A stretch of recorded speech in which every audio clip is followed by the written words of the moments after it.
Theater 5 presents Where Art Thou, Romeo?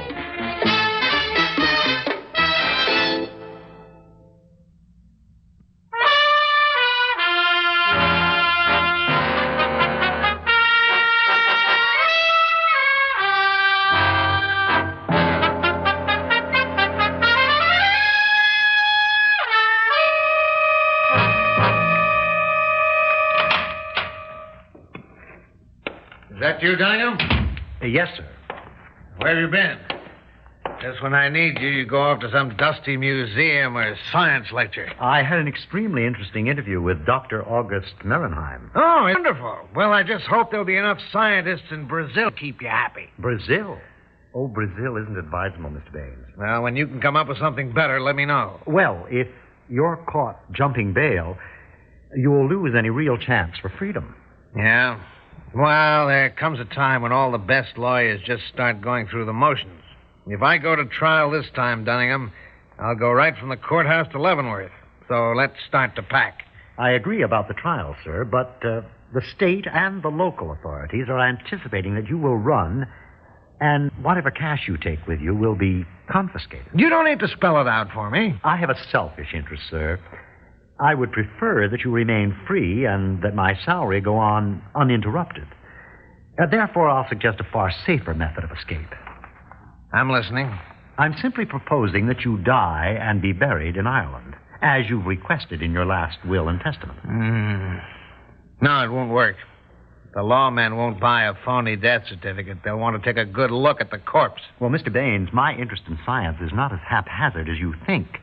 Death can be simulated. If you recall Romeo and Juliet, Juliet was given a potion by the kindly friar. Skip the fairy tales and get to the point. Yes, sir. For some weeks now, I've been in contact with Dr. Merenheim. Oh, who's he?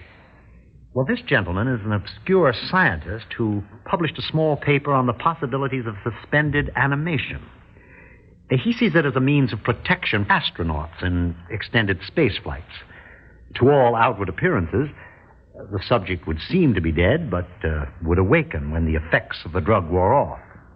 And if a doctor examined the body? It would appear that the man died of a heart attack. You've been doing some strong thinking, Dunningham. Thank you, sir. What about this Merenheim? Oh, a charming man. Quite dedicated to his research. His only complaint being that the government space program hasn't shown much interest in his experiments. You see, so far, he's been able to induce suspended animation for only 3 days, and that only in laboratory animals. What? Dunningham, do you think I'm nuts? Are you expecting me to be the first human to take a slug of that drug? Oh, no, sir. I will be the first volunteer. I have complete confidence in Dr. Merenheim, and just think, sir, this is my first opportunity to make a contribution to science. Oh, yeah? Well, it may be your last.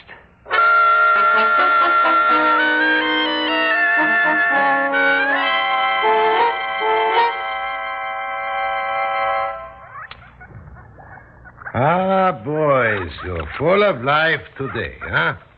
Now, let me listen to your heart, Alpha. Yeah. Good. And now you, Beta. Fine. Back into your cages.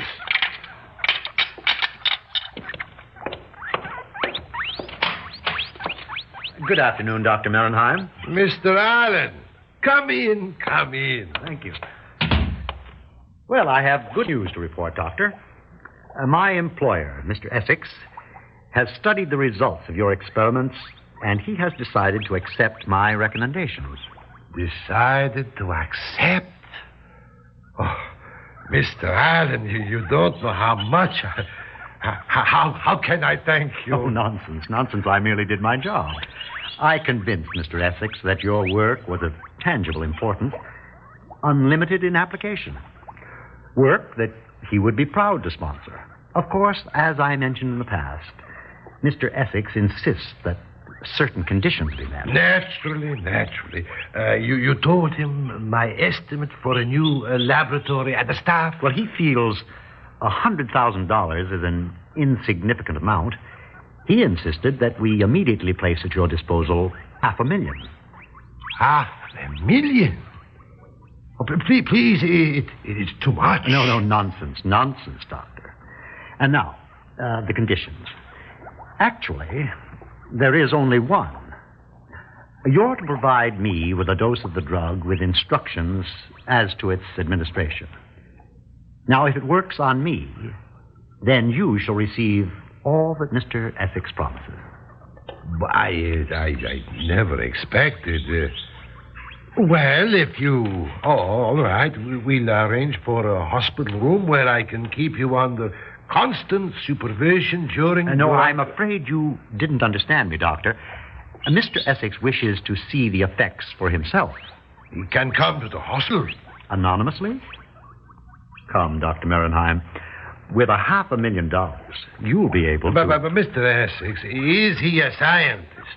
How can he observe... Mr. Essex is a philanthropist, but he isn't a fool, Doctor. If the drug works, I will return in 3 days with a check for $500,000, and you can start your experiments on a full scale. But if it doesn't work, you will probably never hear from Mr. Essex again.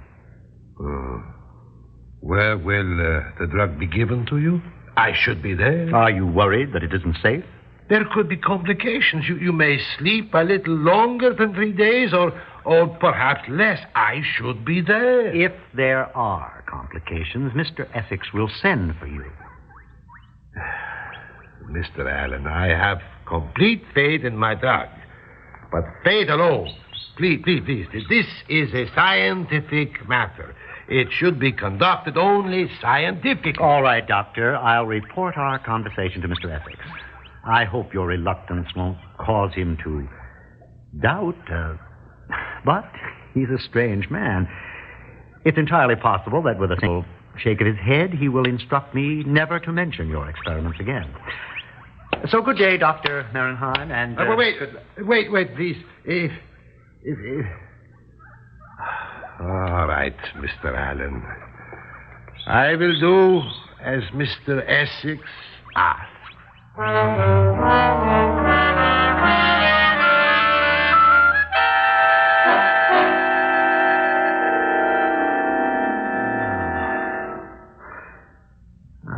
Dream. A long dream. Dunningham.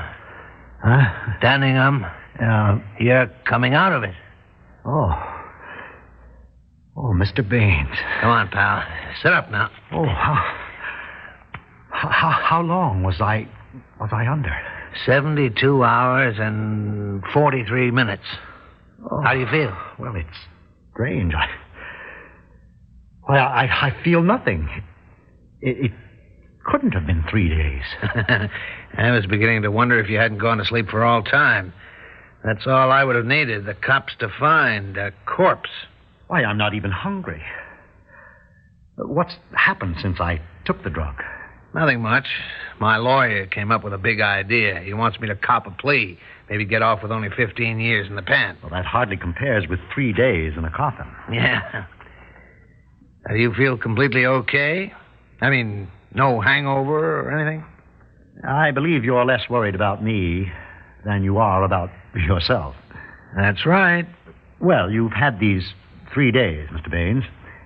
Have you come up with a better, more foolproof plan?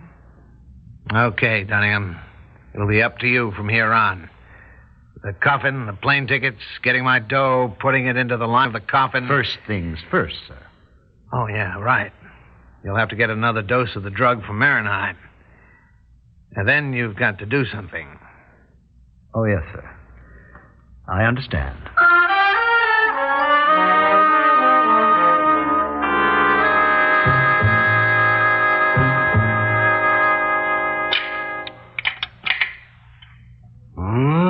Alpha and beta. Amplifier.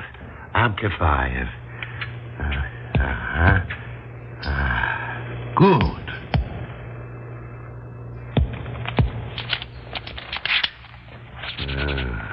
Animals normal and active in all functions, the duration of which It is vital that if someone...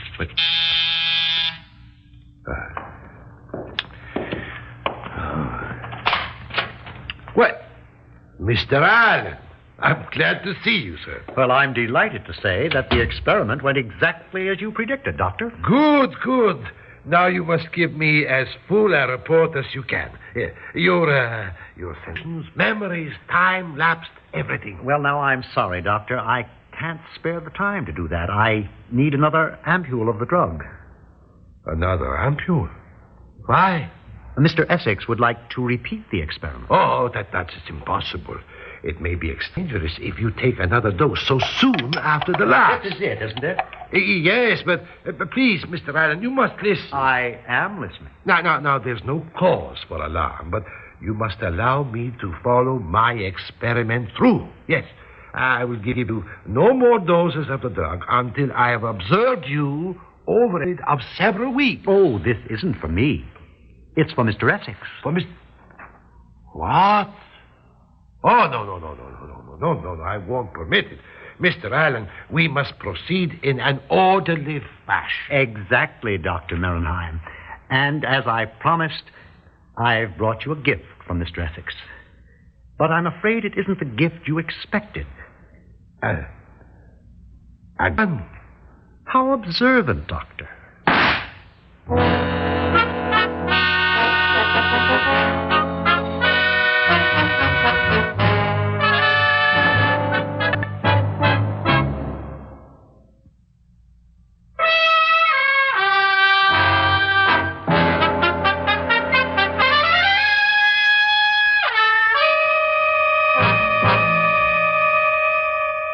How long did you work for Baines, Dunningham? I was in Mr. Baines' employ for approximately 15 years, Lieutenant. What were your duties? I was his secretary, sir. Yeah, just what did you do for Baines? Well, I ran his household, supervised the help, made social arrangements. 15 years. That put you pretty close to him, didn't it? Lieutenant Freeman, you're obviously hoping that I'll be able to provide you with certain information about Mr. Baines' activity. Yes. I wish I could help you, sir. But were every employee to question the source of his employer's income, well, surely you see, and I do admit I received a handsome salary. Okay. Nobody's saying you broke the law by working as a butler for a racketeer, but Baines had an organization. Now, with him dead, somebody is going to move in and take over. I want names, Dunningham. Perhaps I can tell you something, Lieutenant. Ever since the grand jury brought that last indictment against Mr. Baines, he acted, well, how can I put it, defeated. Never before had he discussed his business with me, but... But this time?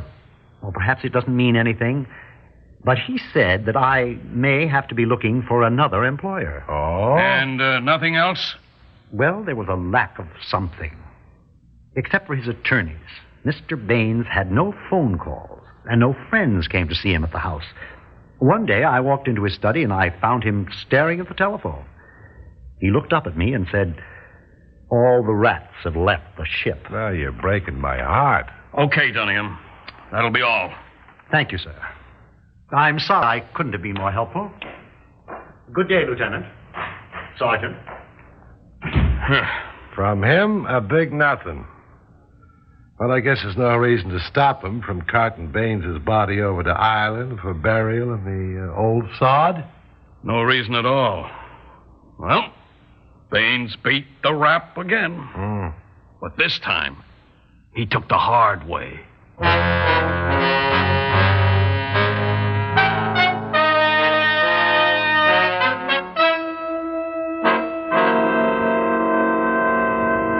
Mr. Baines? Can you hear me, Mr. Baines? Mr. Baines. Dunningham? That you? Yes. Seems like hours I've been awake. How long? A little over 75 hours. Are we in Ireland yet? Not yet, sir. How'd it go? Very much as I planned, Mr. Baines. The police were terribly disappointed. The money? It's all in there with you, sir. Over 2 million. That clock. How soon will we land?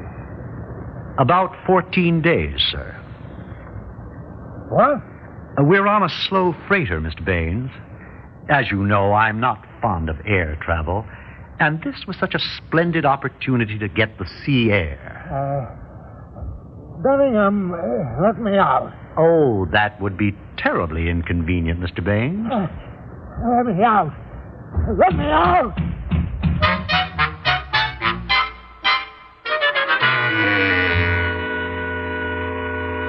It just doesn't make sense, Freeman. A little old scientist, bachelor, no enemies. He had one. Yeah. Oh, we got our work cut out for us. The medical examiner guessed that Marenheim was killed 3 days ago. The same day that Baines dropped dead. Yeah, how about that? Well, this is one job Baines has nothing to do with. Freeman, look at this. The poor animals. Guinea pigs. Maybe they starved. I don't think so. They look pretty fat. Don't touch them. You can't tell what killed them. Let's look around. You check that filing cabinet while I go through these notes. Okay. Maybe we'll turn up something. Hey, Lombardi. What? Listen to this. Maybe these guinea pigs aren't dead. These are Marenheim's notes. He was experimenting with suspended animation. You're kidding. Listen. At 72 hours and 26 minutes, Beta began to respire at a normal rate.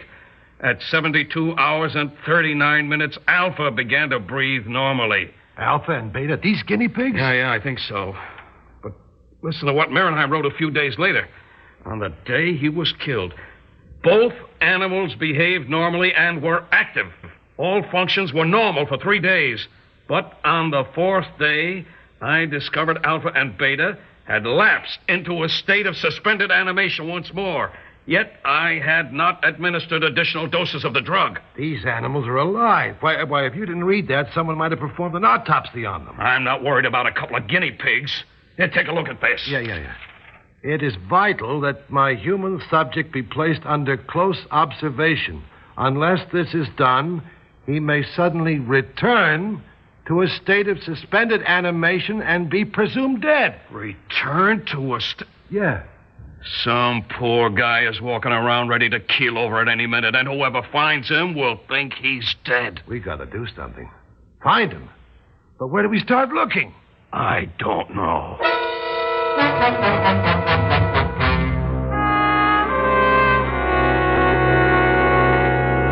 Dunningham, please.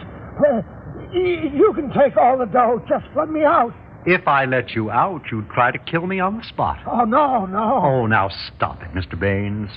After all, you intended to kill me after you were free. That's not true. With Marenheim dead, I'm the only man remaining who could ever tell that you returned to life.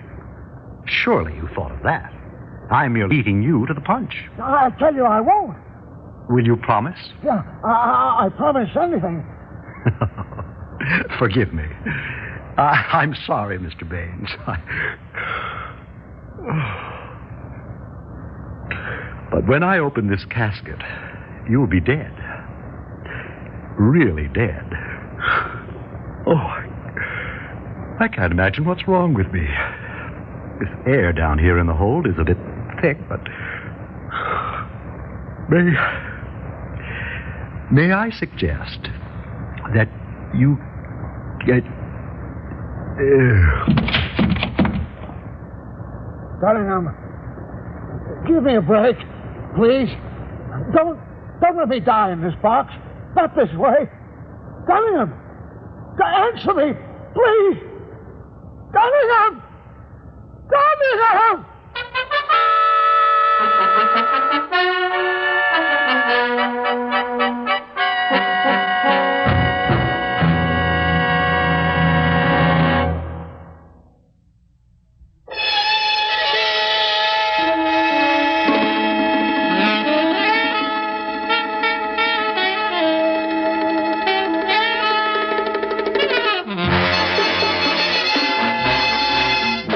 Theater 5 has presented Where Art Thou, Romeo?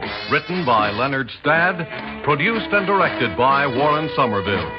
In the cast, James Monks, Robert Dryden, Ivor Francis, and Gilbert Mack. Audio engineers Marty Folia and Neil Pultz. Sound technician Ed Blaney. Script editor Jack C. Wilson. Original music by Alexander Vlastotsenko. Orchestra under the direction of Glenn Osser. We invite your comments. Write to Theater 5, New York 23, New York. That's Theater 5, New York 23, New York. This is Fred Foy speaking.